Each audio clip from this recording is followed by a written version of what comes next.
Alain, propos d'un Normand. Les églises sont comme des signes. Les églises sont comme des signes ou caractères. Mais il faut savoir les lire.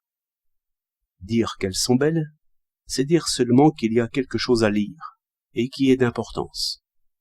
Y retrouver toutes les forces du passé, et vouloir les adorer là, pêle-mêle, c'est tromper le peuple. Les églises représentent exactement la révolte des forces morales contre l'injustice, contre la violence, contre la guerre, le pouvoir spirituel enfin. Votre ordre, celui qui juge seulement. Les châteaux forts furent bâtis pour la tyrannie. L'utile y est sensible partout. L'esprit en est accablé. Des fossés, des murs, des créneaux, des prisons. Ombre lourde. Mais la plus petite église chante la joie, l'espérance, la liberté.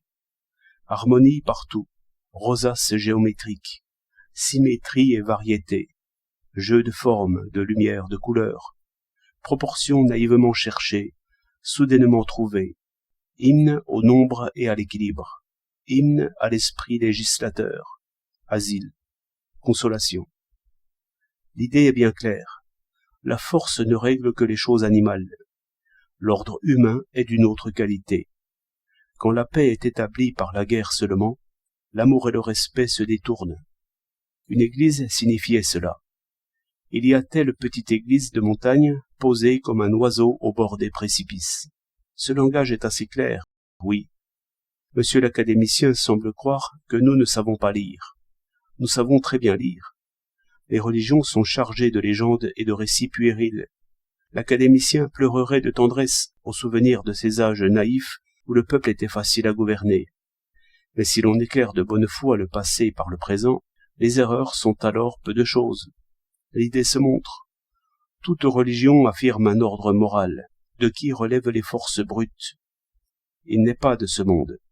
Sera-t-il jamais de ce monde? Ce doute n'affaiblit pas l'idée. Cet ordre a une valeur dès maintenant. Il est aimé, il est approuvé. L'autre est subi. Pourquoi serions-nous condamnés à servir ce que nous aimons? Toujours des vertus vraies et de fausses justices. Pourquoi toujours? Les cathédrales sont les témoins et les signes d'une espérance héroïque. Elles sont à nous, elles ne sont pas à vous. À vous, qui ne savez dire qu'une chose, unissez-vous afin d'être forts. Honorez les forts, obéissez au roi, obéissez aux riches, ayez des armées. Votre loi couvrira la terre. Vous serez craints, vous serez juste par votre épée. Buvons la gloire des aïeux. Chansons sauvages, que les prêtres aussi ont appris à chanter. Réclamez donc pour les châteaux forts, pour les donjons, pour les créneaux, pour les meurtrières. Adorez cela, prenez le moyen pour la fin. Affirmez solennellement un avenir de guerre et d'injustice.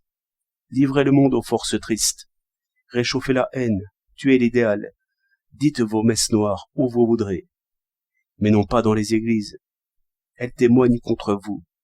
Vous reniez ceux qui les ont faites. 28 novembre 1912.